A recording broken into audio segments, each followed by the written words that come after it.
కృష్ణ, పిల్లల్ని స్కూల్లో దించేసి సూపర్ మార్కెట్కి వెళ్ళి ఈ లిస్టులో రాసినవి తీసుకురా. అట్లాగే బాబు.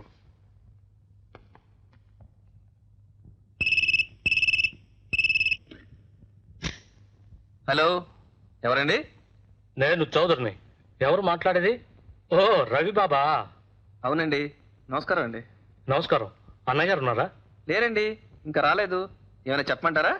ఏం లేదు, మీతో సంబంధం కలుపుకుందామని మా అబ్బాయికి మీ చెల్లెలు జైనిమ్మని అడిగాను. ఆలోచించి చెప్తా అన్నారు. దానికి ఇంకా ఆలోచించేది ఏమిటండి? మా అన్నయ్యతో చెప్పి నేను ఒప్పిస్తాను. మా చెల్లెలు మీ ఇంటి కోళ్ళు అయితే అంతకంటే దానికి అదృష్టం ఇంకే ఉంటుందండి. అన్నయ్య గారు వచ్చిన తర్వాత ఒకసారి ఫోన్ చేయమని చెప్పండి, నేను వచ్చి మాట్లాడతాను. అలాగే చెప్తాను, కానీ ఇంకా మాట్లాడవలసింది ఏమీ లేదు. సంబంధం ఖాయమే, నేను చెప్తున్నాగా. అయినా ఈ విషయం మా అన్నయ్య నాకు ఎందుకు చెప్పలేదు? బహుశా పనులు తొందరలో మర్చిపోయాడేమో. ఓ ఎస్.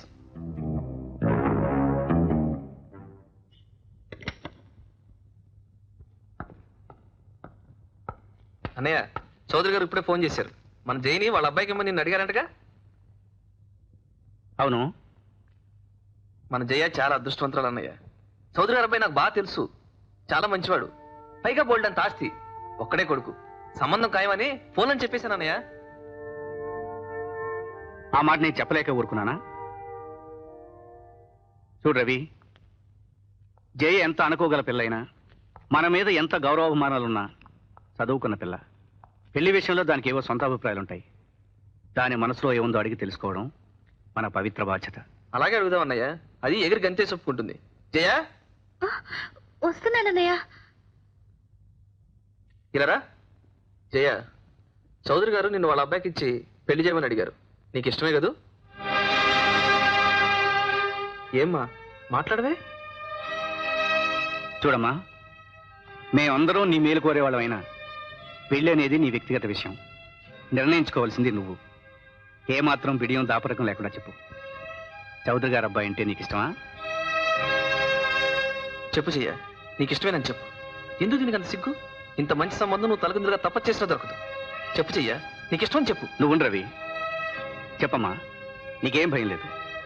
ఈ సంబంధం నీకు ఇష్టమా? ఏమిటి, ఈ సంబంధం నీకు ఇష్టం లేదా? జయ, బాగా ఆలోచించుకో. ఈ అవకాశం పోతే మళ్ళీ ఇటువంటి సంబంధం చేస్తే దొరకదు. రవి, ఏమిటి ఆవేశం? అడిగే పద్ధతి ఇదేనా? చూడమ్మా, నీకిష్టం లేని సంబంధం చేయడం అనేది జరగదు, నేను హామీ ఇస్తున్నాను. కానీ నీకు పెళ్ళిడు వచ్చింది, త్వరలోనే నీ పెళ్లి చేయాలనేది మా అందరి కోరిక, బాధ్యత. ఈ సంబంధం ఇష్టం లేకపోతే పోనీ, నీకిష్టమైన సంబంధం ఏమైనా ఉందా?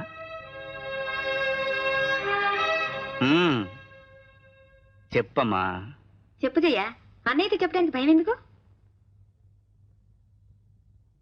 నువ్వెవరినైనా ప్రేమించావా? ఎవరతను? కృష్ణ. కృష్ణ? ఏ కృష్ణ? మన నౌకరి కృష్ణ? ఏ పిచ్చి పిచ్చిగా ఉందా? నరికి పోగులు పెట్టాను, జాగ్రత్త. విక్కీ, ఏమిటా తొందరపాటు? దాన్ని చెప్పమని అడగడం ఎందుకు? చెప్పిన తర్వాత దగ్గర పడడం ఎందుకు? అంటే నీ ఉద్దేశం దీన్ని వాడికి ఇచ్చి పెళ్లి చేస్తావా? చేస్తాను, తప్పక చేస్తాను. వాట్? ఊరు పేరు అడ్రస్ లేని ఆ కేరా ప్లాట్ఫామ్ అక్కడికి ఇచ్చి పెళ్లి చేస్తావా? అతను ఎవడైనా కానీ జైకి ఇష్టమైన వాడికి ఇచ్చి పెళ్లి చేయడం మన ధర్మం. అన్నయ్య, ఇదే నీ సొంత చెల్లెలైతే దీన్ని ఇలా గొంతుకొస్తావా?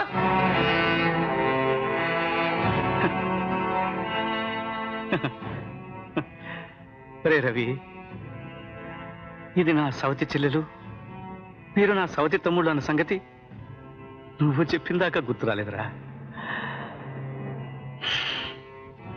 చూడమ్మా, నీ పెళ్లి నీ ఇష్ట ప్రకారం జరుగుతుంది. వెళ్ళు.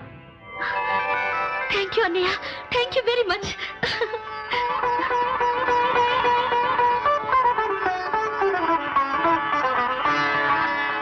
ఇంపాసిబుల్. ఈ పెళ్లి జరగడానికి వీల్లేదు. జరిగి తీరుతుంది. ఎలా జరుగుతుందో మేము చూస్తాం. రాండి.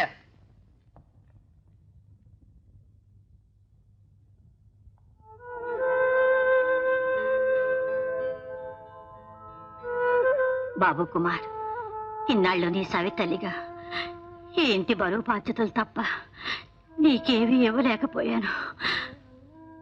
ఇప్పుడు పోతూ పోతూ నా పిల్లల బాధ్యత కూడా నీకు అప్పచెప్పబోతున్నాను. అమ్మా, వీళ్ళని నా ప్రాణాల కన్నా మిన్నగా చూసుకుంటాను.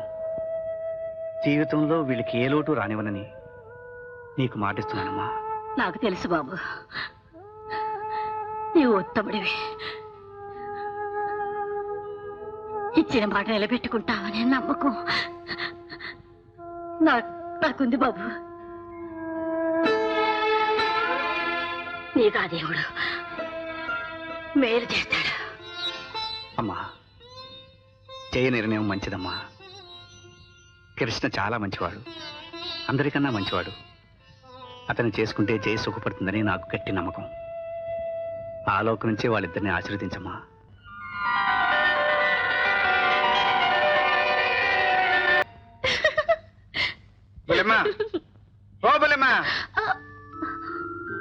ఏమిటి పట్టపగలే కళ్ళకనేస్తున్నావు?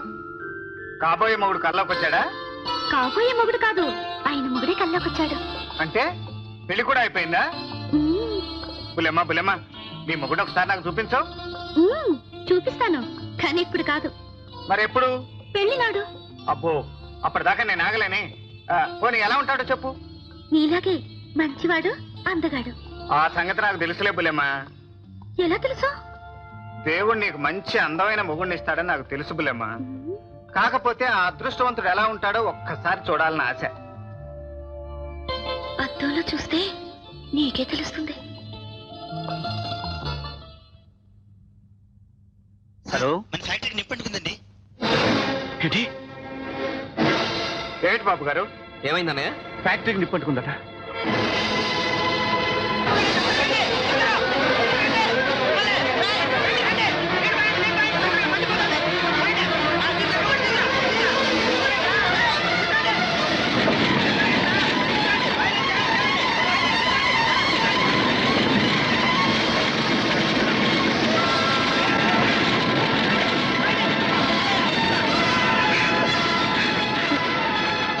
కృష్ణ, చూడు కృష్ణ, మన ఫ్యాక్టరీ, ఈ ఫ్యాక్టరీ మట్టం లేని బాబు గారు. వదులు కృష్ణ, నన్ను వదులు కృష్ణ. మన ఫ్యాక్టరీ పూడిదైపోయే మన ఫ్యాక్టరీ. బాబు గారు, బాబు గారు,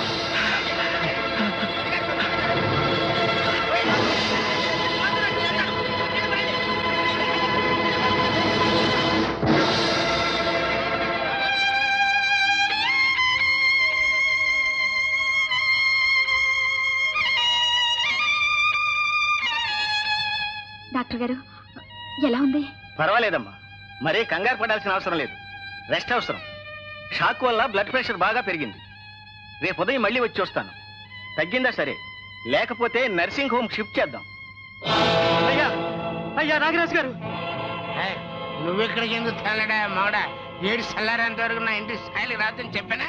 చెప్పారు, కానీ నాకెందుకో భయంగా ఉందండి. పోలీసులు తీవ్రంగా ఎంక్వైరీ చేస్తున్నారు. వాళ్ళకి నిజం తెలిస్తే తెలిస్తే చెల్లిపోతావు. పో, నీ పెళ్ళ మెడలు నేను పోయి తెలపా. అయ్యా, నువ్వెక్కడ దొరికావా ఫిరీసనస్వే? అయినా ఇందులో నువ్వు భయపడాల్సిన పని ఉంది. ప్రపంచంలో ఎన్ని యాక్సిడెంట్ జరగట్లేదు. కరెంటు షార్ట్ సర్క్యూట్ జరిగింది, వేరే నిప్పను తలడిపోయింది. అవును, దానికి నువ్వే నిప్పెట్టినట్టు ఎక్కడన్నా రాసి పెట్టిందా? వెళ్ళవా? క్షమించండి సార్, ఈ కోపం తెప్పించినట్టున్నాను. వస్తాను సార్. ఆగా, ఇదిగా 4-2 నెలల పాటు అసలు నీకు నాకు పరిచయమే లేనట్టుగా నటించవా.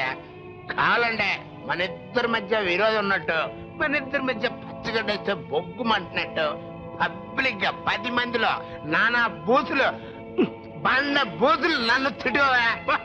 మిమ్మల్ని తిట్టవా? పర్లేదు, నేను నిన్ను తిట్టట్లేదు. ఆయన తిట్టలే కదా, ఏం చేస్తే గాలికి పోతాయి. ఇప్పుడు రాజకీయ నాయకులు పట్టపగలు పబ్లిక్ గా ఆ నేడు ఈ నాడు తిట్టుకుని సేకరడిన తర్వాత ఆరింటికి ఈడింటికి ఆడు పోయినానికి వస్తలా. ఇది కూడా అంతే, తిట్టుకోవా. అలాగే సార్, అలాగే. ఎట్టి పరిస్థితులైనా సరే నా పేరు బయట వచ్చిందంటే లారీ యాక్సిడెంట్ లో నువ్వు కీర్తి అయిపోతావు. అది రా సార్, మీ పేరు బయటికి రాదు. రా సార్. ఏమిటి మీరు ఇలా తాపీగా కూర్చున్నారు? ఏంటి, ఏం జరిగింది? మీకేం తెలీదా? మా లేడీస్ క్లబ్ లో గోలగా చెప్పుకుంటున్నారు. మీ అన్నగారు చేసిన అప్పుల వాళ్ళు మన ఇంటి మీదకి రాబోతున్నారు. అలాగా? మరి ఇప్పుడు ఏం చేద్దాం? మీ అన్నగారు ఇల్లు తాకట్టు పెట్టినప్పుడు ఆ కాగితాల మీద సంతకం పెట్టడమే బుద్ధి తక్కువ. ఇకనైనా కళ్ళు తెరవండి. మీ వ్యాపారాలు మీ ఇద్దరి పేర్ల మీద ఉన్నాయి, అవైనా దక్కించుకోండి. ఇక మీద ఏ కాగితాల మీద సంతకాలు పెట్టకండి.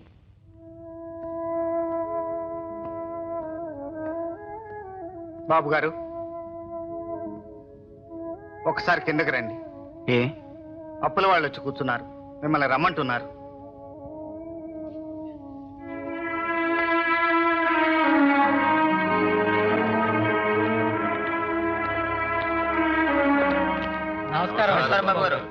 నమస్తే, కూర్చోండి. కూర్చోటానికి ఏం లేండి, మేము వచ్చింది మా డబ్బు అడగడానికి. మా డబ్బు మాకు ఇచ్చేయండి బాబు, చాలా అవసరం. ఇంత పెద్ద మొత్తం వెంటనే ఇవ్వాలంటే ఎలా సాధ్యం చేర్చి? మీ డబ్బు ఎక్కడికి పోదు, ఊళ్ళో పెట్టిస్తాను, నా మాట నమ్మండి. నీ నిజాయితీని శంకించడం లేదు బాబు. మార్కెట్లో డబ్బు చాలా టైటుగా ఉంది. మాకు డబ్బు చాలా అవసరం. మీకు చాలా కంపెనీలో షేర్స్ ఉన్నాయి, భూములు కూడా ఉన్నాయి కదా. అవన్నీ అమ్మినా మీకు ఇవ్వాల్సిన దానికి సరిపోదు. పడిన వాడిని ఎప్పుడు ఇలాగే ఉంటాను అనుకోకండి. మళ్ళీ ఫ్యాక్టరీ కడతాను, వ్యాపారం చేస్తాను, డబ్బు సంపాదిస్తాను. మీ డబ్బు పైసలతో సహా తీర్చేస్తాను. నాకు కొంచెం వ్యవధి ఇవ్వండి. Give me some time please. అలా టైం ఎలా ఇస్తున్నాను? ఎందుకు నేను చెప్తాను.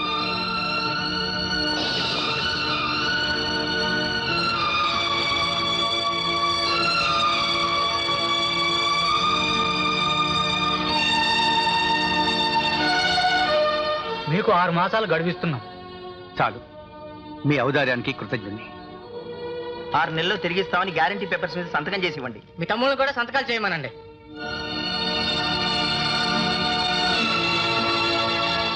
సంతకాలు చేయండి, వాళ్ళ తృప్తి కోసం.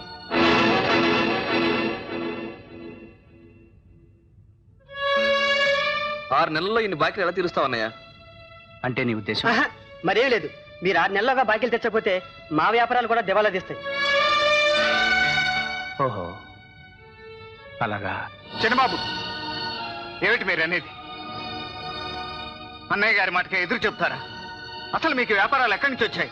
అన్నయ్య గారు డబ్బిచ్చి పెట్టించినవే. దొరబాయ్, ఇది మా కుటుంబ వ్యవహారం, ఇందులో నీ జోక్యం అనవసరం. రవిబాబు, కృష్ణ,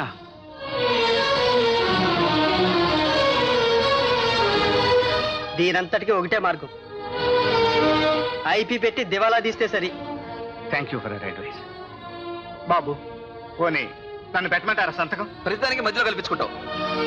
ఫోన్ కిసుక గొట్టంగాడు, నీ సంతకానికి విలువేంటాయి? అసలు అడ్రస్ చేయలేని కేరా ప్లాట్ఫామ్ గడివి, నీ సంతకం ఎవరికి కావాలో? నా మీద మీకేమాత్రం నమ్మకం ఉన్నా నా ఒక్కడి సంతకంతో తృప్తిపడండి.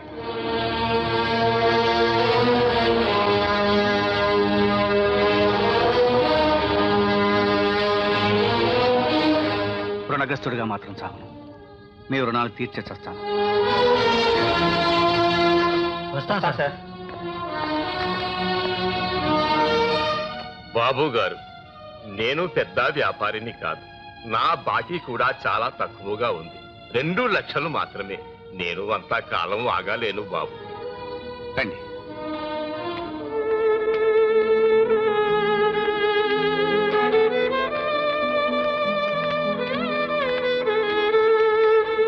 ఈ కారు తీసుకెళ్ళండి.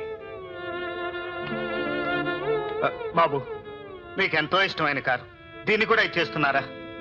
కారు కంటే పరువు ముఖ్యం కృష్ణ.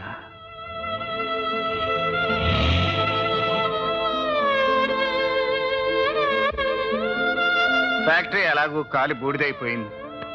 ఇలా గంటల తరబడి చూస్తూ నిలబడితే ఏమొస్తుంది బాబు? వస్తుందని కాదు కృష్ణ, చూడు విధి మనుషులతో ఎలా ఆటలాడుకుంటుందో. ఇవాళ ఆకాశానికి ఎత్తేస్తుంది, రేపు పాతాళానికి తోసేస్తుంది. ఎల్లుండి మళ్ళీ ఆకాశానికి ఎత్తొచ్చుగా. దేవుడు మంచి వాళ్ళకి ఎప్పుడూ అన్యాయం చేయడు. మళ్ళీ మనకు మంచి రోజులు రావచ్చు. పదండి పోదాం, ఇంటికి వెళదాం. భోజనాలు వేళయింది, అందరూ మీకోసం ఎదురు చూస్తుంటారు.